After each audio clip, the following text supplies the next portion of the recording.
Morning students. हम लोगों ने बैंक से रिलेटेड लॉट्स ऑफ इंफॉर्मेशन अभी तक डिस्कस की है।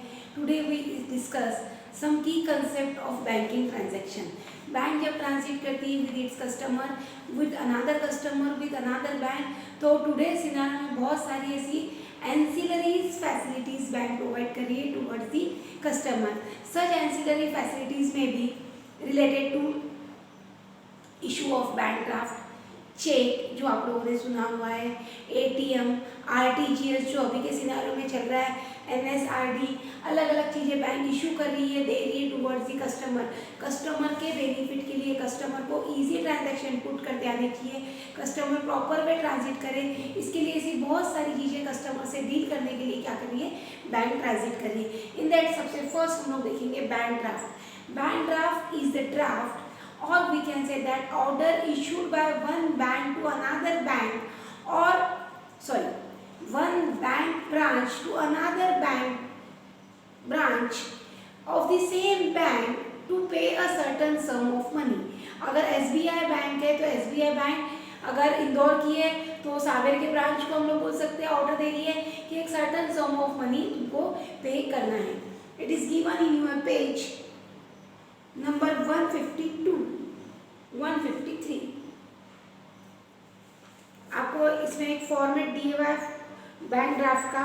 यहाँ पे ये फॉर्मेट दिए हुआ है, हम लोग बैंक में जाएंगे आप पर्सनली और बोलेंगे हमको बैंक ड्राफ्ट बनाना है, तो आपको एक स्लिप देंगे, वो स्लिप भर के डिपॉजिट करना है अपने अकाउंट में पैसा, उसके बाद बैंक इशू करिए बैंक ड्राफ्ट। बेसिकली हम लोग को एग्जामिनेशन फीस, अभी तो सब अकाउंट टू ट्रांसफर हो रहा है, लेकिन प्रीवियस टाइमिंग में अगर आपको यूनिवर्सिटी का एग्जामिनेशन फी भरना है, एग्जामिनेशन फी भरना है, फंड ट्रांसफर करना है from one person to another person, तो बैंक ड्राफ्ट यूज किया जाता था for transfer of money. In that sense what this is to us, bank draft is an order which is issued by a bank on the another branch of the same bank।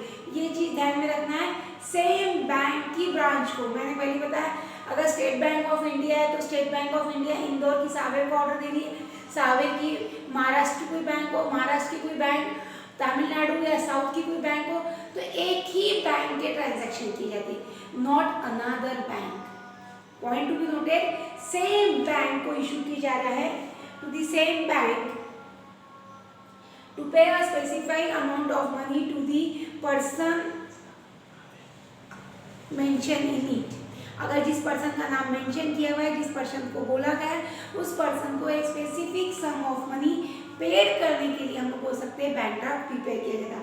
For that purpose first of all the customer has to fill up the required slip. Customer को क्या करना है, एक required slip, एक slip दी जाती है, वो स्लिप फिल अप करके देनी है towards the bank and deposit the amount related to the bank. और वो जो जिस अमाउंट स्लिप भर रहा है उतनी अमाउंट बैंक में क्या करनी है, जमा करनी है। Afterwards the bank then withdraw the amount from the draft from the account of the customer और receive cash from the customer.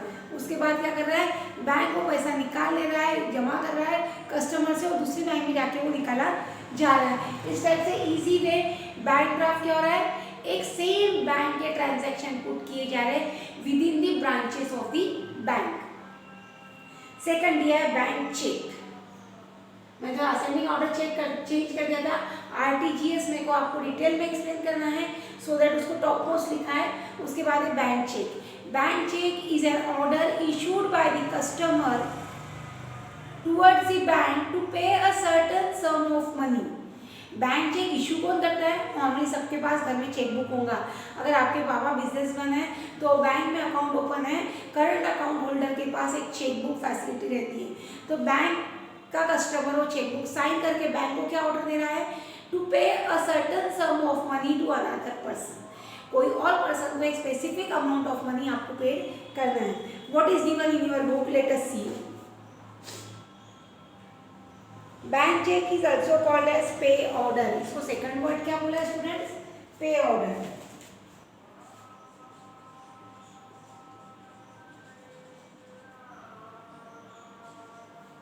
It is also known as pay order. Pay order it is issued by the bank to its customer after receiving the required amount from him. Such charge can be payable within the local clearing instrument. अगर देखा जाए तो अगर हमारा bank में पैसा जमा है, वो ऑलरेडी बैंक में डिपॉजिट है, उसको हम विड्रॉल करने के लिए क्या यूज कर रहे हैं? Cheque. For that purpose, as a matter of fact, banker's check for making the payment is required when the party received the payment। अगर देखा तो एक्स पर्सन वाई पर्सन को पेमेंट दे रहा है एक स्पेसिफिक बिजनेस ट्रांजैक्शन के लिए, तो फॉर दैट पर्पज चेक का इशू किया जाता है। इसलिए मैंने आपको बोला है एक चेक का फॉर्मेट आपको दिया हुआ है। आपको ये फॉर्मेट जब मैं रिटर्न नोट्स बोलूँगी तो डिमांड ड्राफ्ट, चेक, ये अपने कॉपी में भी नोट डाउन करने हैं। प्रॉपर वे अगर हम लोग ट्रांजैक्शन पुट कर रहे हैं, प्रॉपर वे अगर ट्रांजैक्शन दिया जा रहा है बाय बैंक, अकाउंटिंग में भी हम लोग ने देखा है made payment with the help of cheque. Cheque से पैसा दिया तो अमाउंट कहाँ से जा रही है? बैंक से।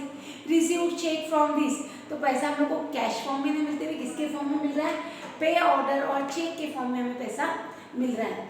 ठीक है, in that difference between bank draft and cheque. Cheque एक पर्सन दूसरे पर्सन को ट्रांसफर कर रहा है, बैंक ड्राफ्ट एक बैंक दूसरे बैंक को देगी। नाउ लेट अस सी, दो bank draft and banker's cheque both are issued by the bank, but the bank draft is payable outside whereas the banker's check is payable locally। Bank draft outside दिया जाता है और bank cheque bank में जमा किया जाता है। जिस बैंक का चेक है वही बैंक में हम लोग जाके उसे जमा कर रहे हैं। ठीक है, नाउ नेक्स्ट है bank overdraft. Bank overdraft is one type of facility given to the current account holder of the bank. Bank के जो करंट अकाउंट होल्डर है, जिनकी गुडविल अच्छी है, जिनकी पॉपुलैरिटी अच्छी है, या वो कई सालों से बैंक से ट्रांजिट कर रहे हैं, ऐसे बिजनेसमैन को एक लिमिट बोल के जो दी जाती है वो बैंक ओवरड्राफ्ट है। ये दोनों जगह अपना पैसा जमा चाहिए, बैंक ड्राफ्ट और चेक में। बट बैंक ओवरड्राफ्ट में आपका बैंक में पैसा जमा नहीं है, तब भी आप पैसा निकाल सकते हो। That is one type of cash withdrawing, extra cash withdrawing facility given by the bank. Bank अपने होल्डर को अगर आज तक वो 10,000, 5,000, 20,000 रेगुलरली ट्रांजिट कर रहा है, उसके बाद बैंक एक लिमिट दे दी कि आप 1 लाख तक का ओवरड्राफ्ट कर सकते हो। तो अगर अचानक उसने एक को चेक इशू किया और उस अकाउंट में पैसे नहीं थे, तो बैंक क्या करती है? चेक के पैसे दे देती। पता है कि रेगुलर कस्टमर है, बेनिफिशियल है, ट्रांजिट अच्छे से करता है, तो आगे भी पैसा डूबने वाला नहीं है। In that case bank overdraft is an over extra cash facility provided by the bank. Late us see what is given in your book.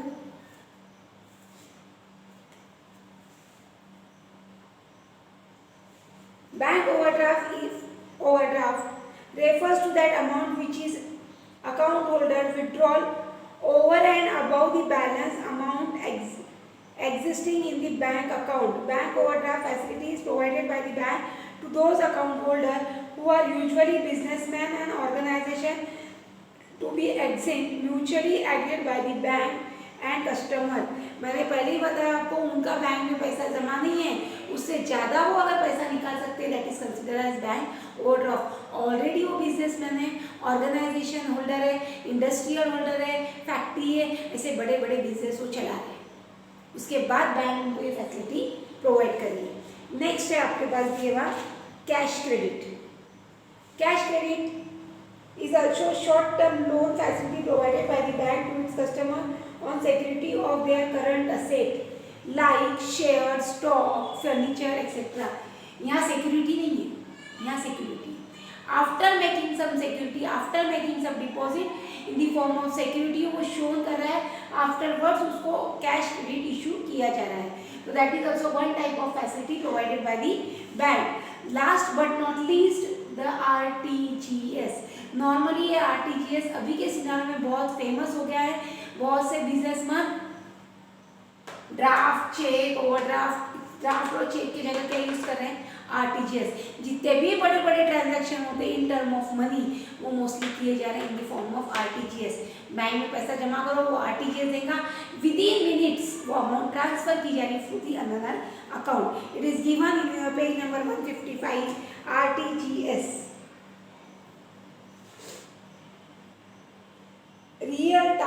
gross settlement refers to that system of transfer of fund from one bank to another bank on real time or class basis. Draft ये एक ही bank का transfer था, यहाँ एक bank से दूसरे bank में transfer किए जा रहे फंड या मनी ऑन टाइम बेसिस या क्लास बेसिस, तुरंत ट्रांसफर किए जाते हैं within some time as internet facilities there. Transfer of money के लिए मोस्ट ऑफ द बिजनेसमैन अभी क्या यूज कर रहे हैं, शॉर्ट में इसको बोला जाता है RTGS, real time gross setting. Real timing में प्रेजेंट सिनेरियो में अकाउंटिंग ट्रांजैक्शन सेट करने के लिए इसे हम लोग यूज कर रहे हैं। What they give us about it,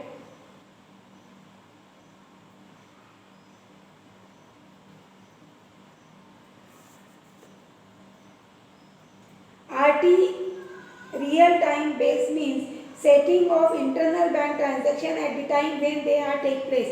अगर जैसे ही वो टेक प्लेस हुआ तो हम लोग इंटर बैंक ट्रांजैक्शन, एक बैंक दूसरे बैंक से तुरंत वो ट्रांजैक्शन पुट करके सेटअप कर दे रही है।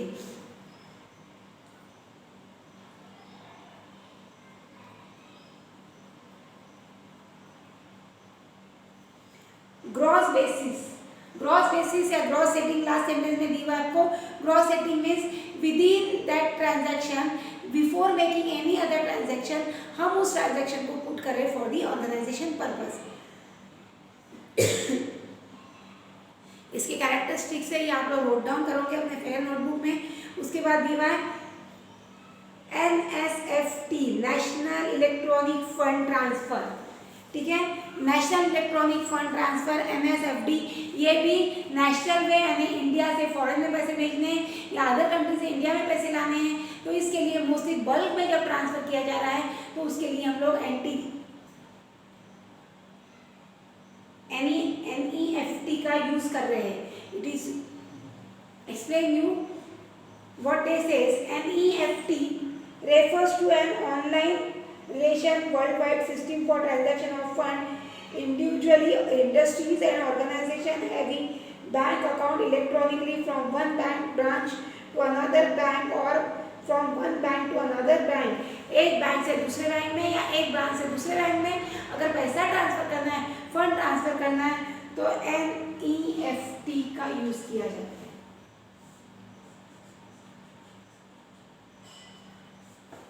यूज किया जाता है।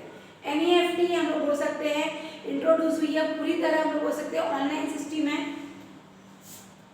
The facilities available to those bankers, branches of bank where electronically connected and have been authorized to the central bank, that is Reserve Bank of India, जो इलेक्ट्रॉनिकली कनेक्टेड है और जिसको RBI ने परमिशन दी है वही NEFT से transit कर सकता है, डील कर सकता है।